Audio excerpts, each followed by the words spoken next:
चलिए, गुरुवार की सुबह आ गई है और इंपॉर्टेंट दिन, क्योंकि आज है बैंक निफ्टी की वीकली ऑप्शंस एक्सपायरी का दिन और साथ साथ जो कल देर रात फेड बैठक का आउटकम आया है उस पर करना है हमें रिएक्ट। तो क्विकली संकेत पहले आपकी स्क्रीन पर। कल अमेरिका दिखा रहा था डाउ फ्यूचर्स के 170 अंक मजबूती के साथ कामकाज होगा, पर दरअसल उस फेड बैठक के आउटकम के बाद 350 पॉइंट की नरमी देखने को मिली उस बाजार में।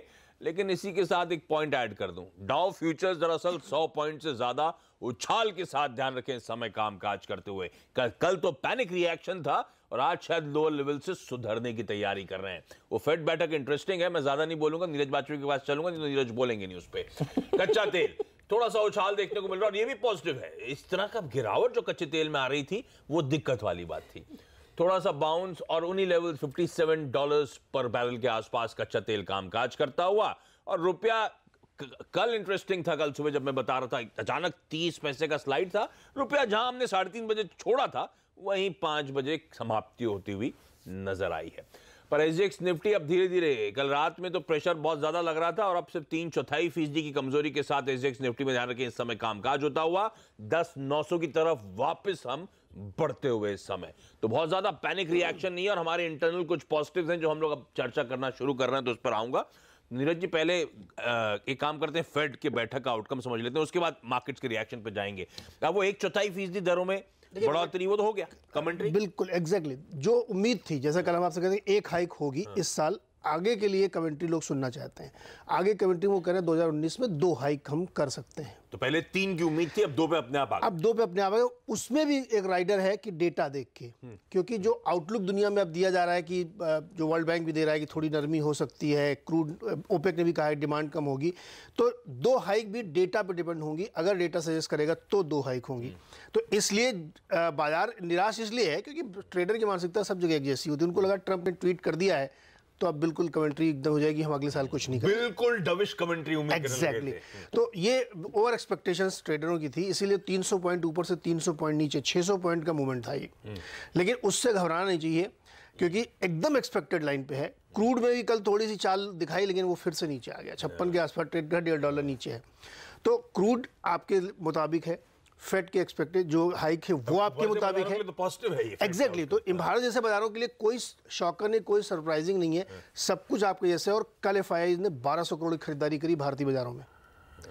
तो इन सब को आप डॉट्स को कनेक्ट करके देखेंगे तो मुझे लगता है शॉर्ट जाने की बिल्कुल गलती नहीं करनी चाहिए। तो गिरावट में फिर अपॉर्चुन टाइम है मेरे पास खरीदारी करने। खैर वो मार्केट्स के मूड पर हम दोनों चर्चा करेंगे। चाइना के जो सेंट्रल बैंक है उसने कहा है कि जो छोटे कम कारोबारी हैं, एसएमईज हैं, उनके लिए वो सस्ता पैसा देते रहेंगे 3.15% पे।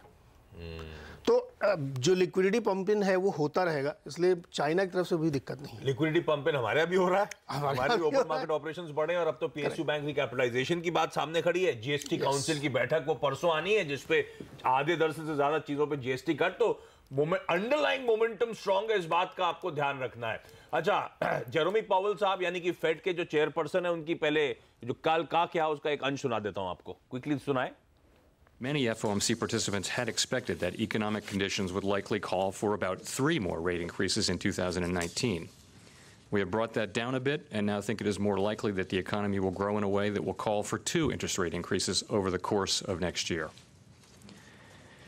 We always emphasize that our policy decisions are not on a preset course and will change if incoming data materially change the outlook.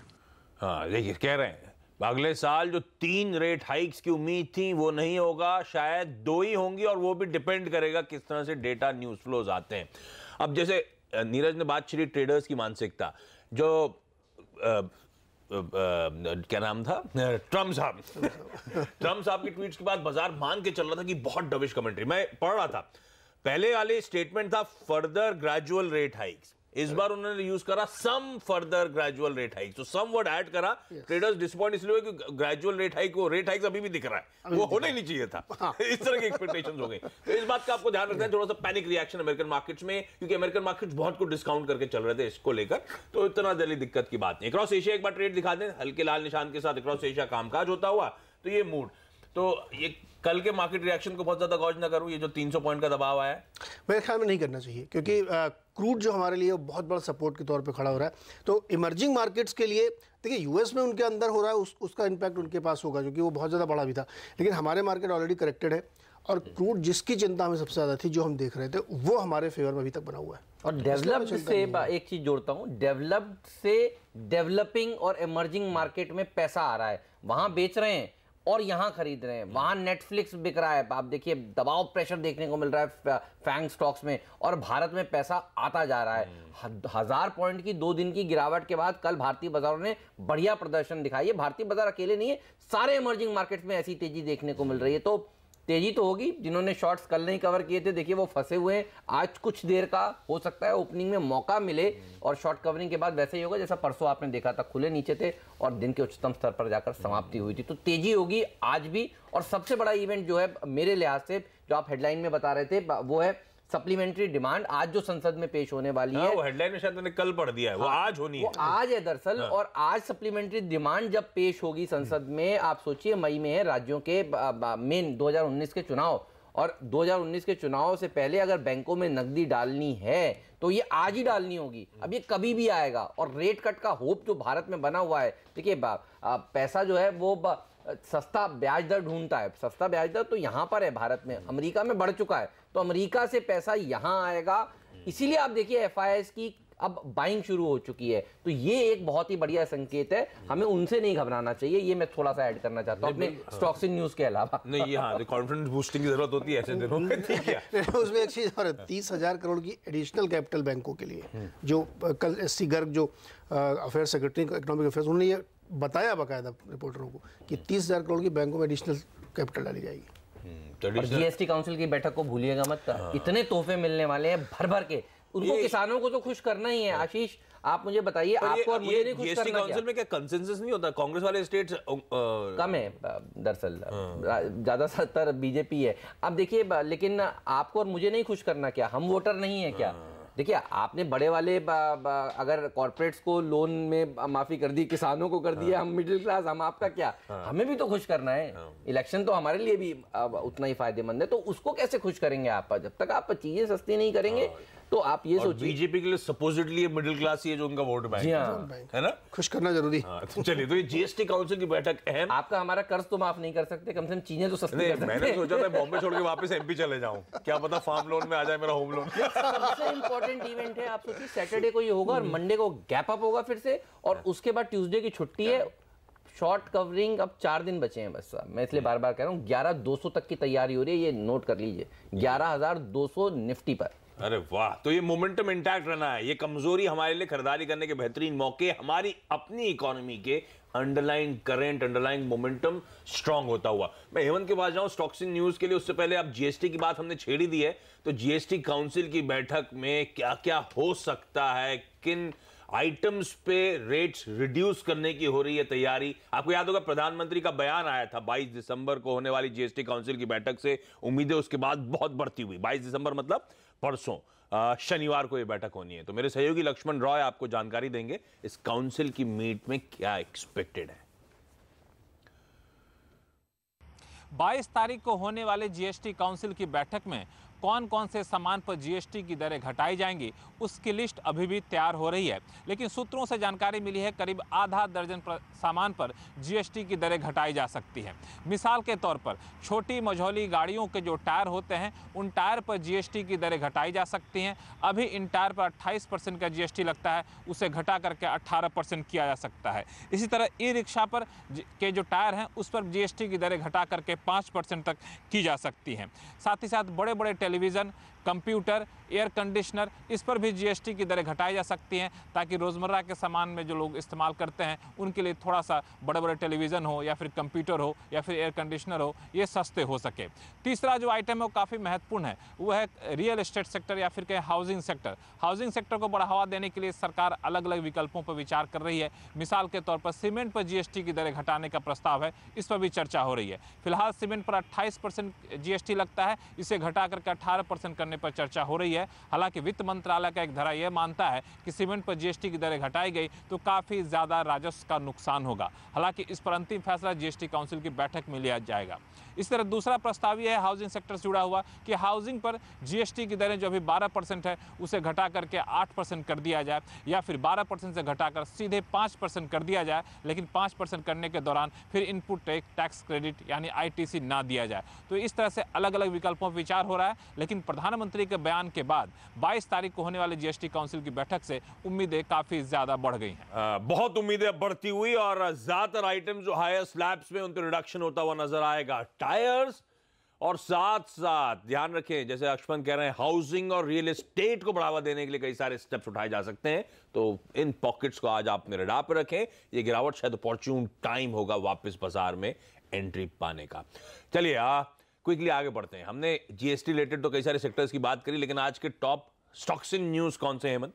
देखिए स्टॉक्स इन न्यूज में बहुत सारी खबरें हैं, लेकिन हाउसिंग शेयरों ने जिस तरह से कल तेजी दिखानी शुरू करी थी, डीएलएफ किस तरह की तेजी दिखा रहा था? डीएलएफ, एनबीसीसी, एनसीसी और इंफ्रास्ट्रक्चर के सारे शेयर, जय कुमार इंफ्रा को छोड़कर बाकी सारे भाग रहे थे। अच्छा आप देखिए, याद करिए स्टॉक 2020 में हमने कल सुबह सुबह क्या सुझाया था? मैराथन नेक्सटजेन 9% ऊपर, पेनिनसुला 8% ऊपर, इमामी इंफ्रा 9% ऊपर। तो 2020 देखना ना भूलिएगा। इस सेक्टर के लिए बढ़िया खबरें आएंगी और बहुत अच्छी तेजी एफएनओ वाले स्टॉक्स पे भी देखने को मिलने वाली है। अच्छा टायर, ये किसी को नहीं पता था, तो टायर में भी एक रैली देखने को मिलेगी। अब बहुत सारे स्टॉक्स हैं एफएनओ के और कैश मार्केट के, उन पर भी रखिएगा नजर। उसके लिए स्टॉक 2020 देखिए। लेकिन देखिए आप पीएसयू बैंक, जैसा कि आप और हम बात कर रहे थे, नीरज ने स्टोरी भी बताई अभी अभी, जिस तरह से 40,000 करोड़ रुपए की पूंजी अतिरिक्त मिलने वाली है। देखिए ये पूंजी अगर आज आप डालेंगे तो ये लेंड करेंगे तो वो इलेक्शन के समय तक वो असर देखने को मिलेगा। सरकारी बैंक फोकस में साफ तौर पर रहने वाले हैं एससी गर्ग साहब के उस बयान के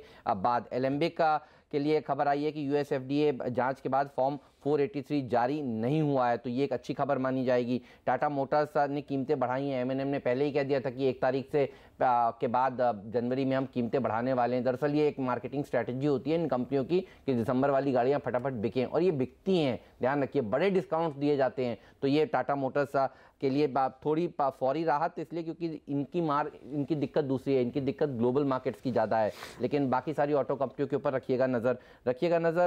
टाटा पावर और रिलायंस पावर पर आशीष, हमारे आपके लिए एक अच्छी खबर ये है कि अगर हमारी बिजली जो जाती है 2 घंटे अगर गायब रहेगी तो 50 रुपए प्रति घंटे के हिसाब से इनको हमें जुर्माना देना पड़ेगा। तो ये बात सही, अच्छी लगी मेरे को।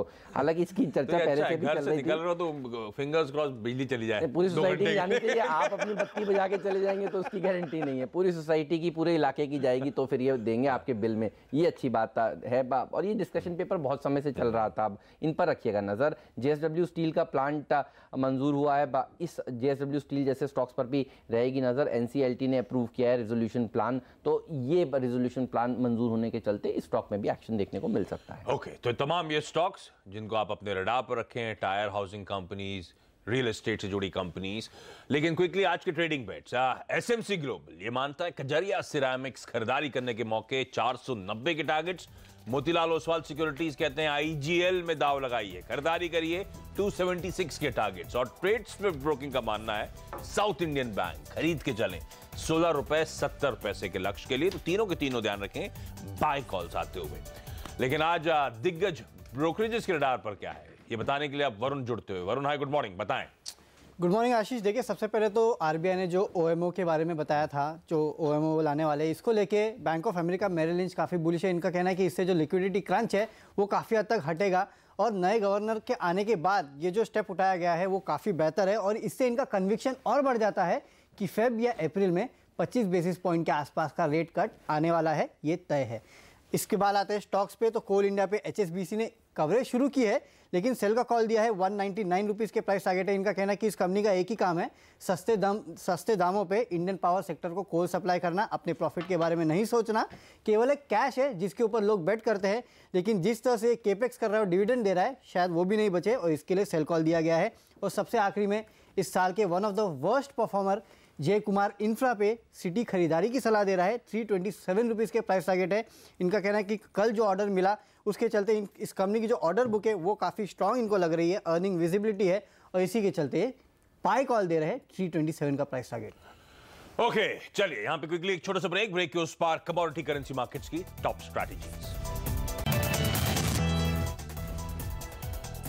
ब्रेक के बाद आपका स्वागत है। कमोडिटी मार्केट्स की स्ट्रैटेजीज आपकी स्क्रीन पर आएंगे। एसएमसी कॉमट्रेड के मुताबिक आज चांदी में खरीदारी करनी चाहिए 38,200 के टारगेट्स के लिए, और कॉपर को भी खरीद के चले 433 के लक्ष्य के लिए। स्टॉप लॉसेस नोट डाउन करें, और इस नोट पर आज के मॉर्निंग कॉल में इतना ही। ब्रेक के उस पार स्टॉक 2020। नमस्कार।